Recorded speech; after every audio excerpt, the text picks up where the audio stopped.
बिस्मिल्लाहिर्रहमानिर्रहीम। अस्सलाम वालेकुम viewers, my name is Fayaz Waheed. Viewers, PHP के आज के लेक्चर में हम नेक्स्ट डिस्कस करने जा रहे हैं फॉर ईच लूप। पीएचपी में अभी तक हमने first of all while loop को डिस्कस किया था, उसके बाद हमने डू वाइल लूप को डिस्कस किया, नेक्स्ट हमने फॉर लूप को डिस्कस किया और आज हम नेक्स्ट लेक्चर में डिस्कस करने जा रहे हैं फॉर ईच लूप। तो मैंने ये आपको स्टार्ट में भी बताया था कि जो फॉर ईच लूप है ये बेसिकली यूज़ किया जाता है अरेज़ के कॉन्सेप्ट में, जहाँ पे अरेज़ के एलिमेंट्स को हमने स्क्रीन पे डिस्प्ले करवाना है बाय यूजिंग लूप यूज़ करते हुए। ठीक है, फॉर एग्ज़ाम्पल हम यहाँ पे एक एग्ज़ाम्पल देखते हैं, इंशाल्लाह आपको फिर समझ आ जाएगी। हम यहाँ पे PHP का टैग यूज़ करेंगे। अच्छा, यहाँ पे सबसे पहले हम एक सिंपल वेरिएबल और एक स्ट्रिंग को देखते हैं। फॉर एग्जांपल यहाँ पे मैं एक वेरिएबल लेता हूँ कलर के नाम से। ठीक है, कलर इज इक्वल टू, यहाँ पे हम एक स्ट्रिंग लेते हैं फॉर एग्जांपल रेड, और इसको मैं यहाँ पे इको करवा देता हूँ कलर। ठीक है, इसको सेव करते हैं। यहाँ पे मैंने ये वाली फ़ाइल है forEach.php के नाम से। इसको जैसे ही हम क्लिक करते हैं तो हमारे पास यहाँ पे आउटपुट आपको यहाँ पे नज़र आ रही है रेड कलर। मैंने यहाँ पे एक वेरिएबल लिया कलर के नाम से और उसमें एक स्ट्रिंग को मैंने यहाँ पे स्टोर करवा दिया है, तो आपके सामने यहाँ पे एक वैल्यू नज़र आ रही है। अब हम क्या करते हैं, यहाँ पे मज़ीद कलर्स को ऐड करते हैं, ब्लू,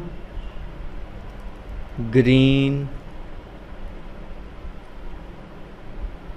और इसी तरीके से वाइट। ठीक है, ये इस तरीके से कलर्स को मैंने यहाँ पे राइट किया है और यहाँ पे हम इसको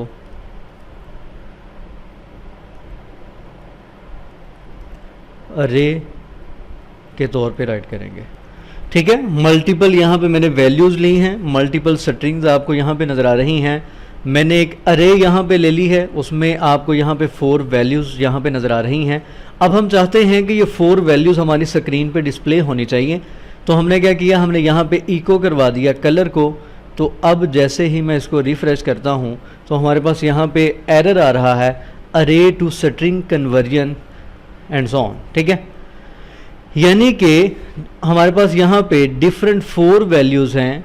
4 वैल्यूज़ को डिस्प्ले करवाने के लिए, यानी कि हमें ईच वैल्यू को डिस्प्ले करवाने के लिए यहाँ पे एक लूप यूज़ करना पड़ेगा जिसको फॉर ईच लूप बोलते हैं। यानी कि ईच वैल्यू जो अरे में हमें नज़र आ रही है सब को स्क्रीन पे डिस्प्ले करवाने के लिए हमें यहाँ पे लूप यूज़ करते हैं जिसको फॉर ईच लूप बोला जाता है। ठीक है, तो यहाँ पे अब हम इसको किस तरीके से यूज़ करेंगे फॉर ईच लूप को, ताकि हमारे पास जितनी भी अरेज़ की वैल्यूज़ हैं सारी की सारी वैल्यूज़ स्टार्ट से एंड तक स्क्रीन पे डिस्प्ले होनी चाहिए। उसके लिए हम यहाँ पे एक लूप यूज़ करते हैं फॉर ईच के नाम से, और यहाँ पे हम कंडीशन राइट करते हैं। उसको किस तरीके से राइट करते हैं, उसका सिंटेक्स जनरल ये होता है कि आप यहाँ पे अरे का जो वेरिएबल आपने लिया है उसको राइट करें। फॉर एग्जांपल यहाँ पे मैंने कलर लिखा है। ठीक है, ये एक अरे है और यहाँ पे हम लिखेंगे एज वैल्यू। ठीक है, यहाँ पे मैंने वैल्यू का वर्ड यूज़ किया है। आप यहाँ पे सिंपल कलर भी यूज़ कर सकते हैं। अगर फॉर एग्जांपल इसको मैं डिफ्रेंशिएट कर दूँ, यहाँ पे मैं कलर्स राइट कर देता हूँ, तो आप यहाँ पे सिंपल कलर भी राइट कर सकते हैं, तो उससे भी आउटपुट हमारे पास आ जाएगी। ये कंडीशन लगाने के बाद हम यहाँ पे करली ब्रेसेस यूज़ करते हैं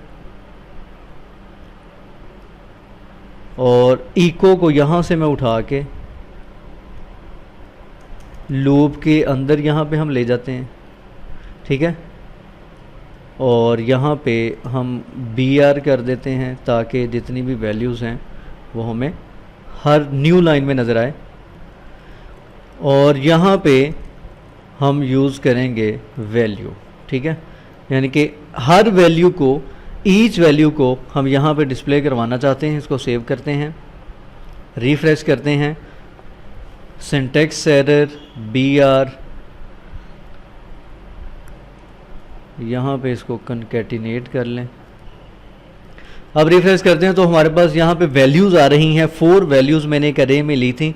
यहाँ पे अगर मैं मज़ीद एक वैल्यू ऐड कर लेता हूँ येलो, अब इसको सेव करते हैं, अब रिफ्रेश करते हैं तो हमारे पास नेक्स्ट वैल्यू देखें, यहाँ पे एक लूप एग्जीक्यूट हुआ है जिसने हर वैल्यू को, अरे में जितनी भी वैल्यूज थी स्टार्ट से एंड तक, हर वैल्यू को उसने रीड किया है और हमारे पास इस तरीके से आउटपुट यहाँ पे डिस्प्ले हो रही है। मैं इसको दोबारा से रिपीट कर देता हूँ कि हमने यहाँ पे एक अरे ली है, ठीक है, एक वेरिएबल लिया कलर्स के नाम से और उसमें मैंने 5 वैल्यूज़ यहाँ पे स्टोर करवा दी हैं। उसके बाद हमने फॉर ईच लूप यूज़ किया है। फॉर ईच लूप का जो जनरल सिंटैक्स है वो इस तरीके से राइट करते हैं कि यहाँ पे अरे का वेरिएबल आ जाएगा और उसको हम यहाँ पे एज वैल्यू यहाँ पे इस तरीके से राइट करते हैं और उसके बाद यहाँ पे इको करवा देंगे वैल्यू को। अगर फॉर एग्जांपल यहाँ पे मैं कलर राइट कर देता हूँ और इको करवा देते हैं कलर को, इसको सेव करते हैं, रिफ्रेश करते हैं तो हमारे पास फिर भी आउटपुट आ जाती है। तो यहाँ पे वैल्यू जो है वो जनरल सिंटैक्स है फॉर ईच लूप का, आपकी अपनी मर्ज़ी है, आप यहाँ पे वैल्यू ही यूज़ कर लें वर्ड। तो यहाँ पे कनकैटिनेट मैंने BR को करवा दिया है, इस तरीके से वो नेक्स्ट आ जाएगी, ठीक है।